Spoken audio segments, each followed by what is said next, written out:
hay que olvidar lo que pasó en este país hace 10 años de ese 20 de diciembre de 2001. Estamos con Pacho Donner. Buenas noches, Pacho. Gracias por venir. invitarme. Y digo, la primera pregunta es si uno llega a esas circunstancias como el 20 de diciembre de 2001 por una cuestión fortuita, por algo personal, por una torpeza de la Rúa, o hay procesos históricos que derivan en esa situación. No, evidentemente ha habido un proceso histórico de gran endeudamiento, de falta de productividad, de falta de ingresos, de descomposición política. Se fue preparando eso. Sobre todo se entró en una espiral de gran endeudamiento, ¿no? Hasta un momento en que realmente ya no hubo ya a dónde acudir, ¿no? Porque en aquel tiempo, digamos, el mecanismo era ese, ¿no? Endeudarse. Inclusive los sistemas que usó Cabal a último momento también, ¿te acordás?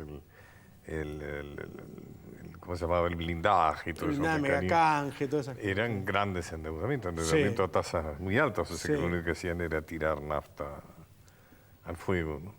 Y después creo, cuando recién escuchaba lo que decía Brigger desde Grecia, como vos bien dijiste, es notable el paralelismo, ¿no es cierto? O sea, por ejemplo, cuando dicen ahora que van a hacer una gran restricción de gastos, o sea, y uno tenga que decir no lo hagan, pero eso es lo que se hizo acá y realmente fue un horror. ¿Te acordás cuando López Murphy decidió bajar los sueldos, bajar la jubilación? Sí. Y ahí se armó realmente un tole muy grande. Y después lo que se ve también en Europa en este momento que se vio era una falta de conducción, ¿no es cierto? Uno ve líderes fuertes en Francia, ve líderes fuertes en Alemania, ve líderes fuertes en Gran Bretaña, pero en su conjunto Europa no tiene liderazgo, o sea, cada uno tira para su lado. No han armado un sistema de control, ¿no es cierto?, para todos los países, para la comunidad. Y eso fue lo que pasó también en la Argentina. De la Rúa era un hombre que fue perdiendo, que fue perdiendo por algún motivo que nunca se explicó, perdiendo el vigor personal, ¿no es cierto?, la lucidez. Después algo que también a mí me interesó mucho, porque realmente se ha hablado mucho de esto, hay muy buenos artículos en los diarios de hoy, de ayer, seguramente de mañana también. Algo de lo cual no se ha hablado mucho, que es muy interesante para hablar de la historia y la política, que es el error, ¿no? Nunca se habla mucho del error.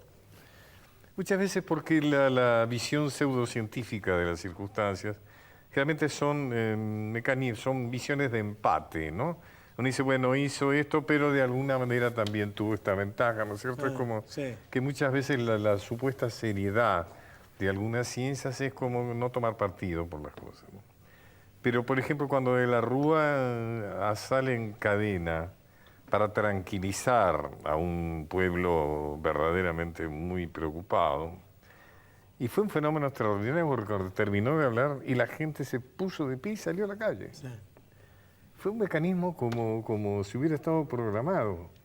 O sea, de la Rúa, en vez de tranquilizar, motivó la indignación más grande. La gente agarró las cacerolas, salió, se juntó. Yo me acuerdo que estaba... Cuando declara el estado de sitio sería... Claro, declara el estado de sitio. Y la gente se indigna. Después también, como tuvo una sucesión de errores, ¿no?, que fueron complicando la cosa. Por ejemplo, cuando Rodríguez Sá... Recordemos un hecho externo, por ejemplo, en nuestros libros de historia del colegio nos han enseñado esa cosa extraordinaria de los 3 gobernadores, ¿no es cierto?, en 1820, que es cuando muere Belgrano, justamente el día que hay los 3 gobernadores. Nosotros tuvimos 5 presidentes en 2 semanas. Es algo extraordinario. Pensemos 5 presidentes en 2 semanas. Y hay también una sucesión de errores muy grandes, ¿no? Porque cuando Rodríguez Sá lo nombra a Carlos Grosso, ¿no es cierto? Claro. Y no juzgando, Carlos Grosso es uno de los pocos políticos que realmente han pagado su deuda.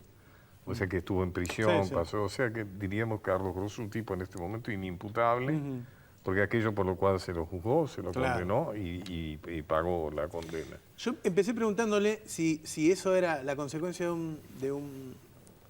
de la historia, y ahora me preguntaba si después de esos hechos, de algo tan fuerte, eso condiciona lo que viene después. Digo, si este momento político tan intenso que tenemos con tanta política en Argentina, todo lo que está ocurriendo, los Kirchner son también resultado de lo que sucedió en ese momento? Yo creo que Kirchner por personalidad, pero también porque yo la conozco mucho más a Cristina yo te digo que a Néstor Kirchner prácticamente no lo conocí. Ajá. Pero es gente, supongo que Néstor también, Cristina tiene una muy buena capacidad de análisis de las situaciones porque, por ejemplo, ella sabe historia, sabe realmente historia. Por ejemplo, el comentario que hizo el otro día ante los empresarios sobre Caseros fue muy interesante. Sí. Fue realmente un diagnóstico relacionado con la historia muy poco transitado, diría que es casi una reflexión original. Y estábamos hablando recién de la blandura, de la Rúa y la dificultad, 5 presidentes, hasta Duhalde, que de alguna manera pudo hacer algo. Yo creo que lo que Kirchner entendió que el país necesitaba un presidente fuerte. Por eso sus primeros movimientos fueron aquellos que muchos le criticaran, que era la confrontación, ¿no es cierto? Confrontación con la Iglesia, con las Fuerzas Armadas, Sí. con la sociedad rural, etcétera. Pero por lo menos desde ese bajísimo porcentaje del 20% con que subió, fue ganando adeptos y fue ganando imagen porque él entendió, claro que también tenía que ver con su personalidad, Obvio. que lo que el país reclamaba como consecuencia de eso era un presidente fuerte. Otra cosa que entendió, entender quiere decir entender conscientemente, pero también se puede entender intuitivamente, que la economía era la culpable de todo ese desastre, es decir, que el manejo económico desde el exterior, es decir, suponer que puede haber reglas planetarias para acomodar una crisis. Por ejemplo, algo que es muy interesante del gobierno de Kirchner es que pone la política por delante de la economía. Eso es muy claro. Aquel problema, digamos, del desastre del 2001, la gente vivió que era la economía la que estaba mal gobernando el país, Claro. la economía dictada desde afuera, ¿no? Y eso Kirchner también lo entendió, es decir, la política por delante de la economía. Aquellos que muchos le criticaron, bueno, en realidad el ministro de Economía es él, sus ministros de Economía son simplemente títeres que él maneja. Bueno, él puso la política por delante de la economía y eso también fue recibido como algo muy decisivo por la gente, algo que dio muchas esperanzas a la gente.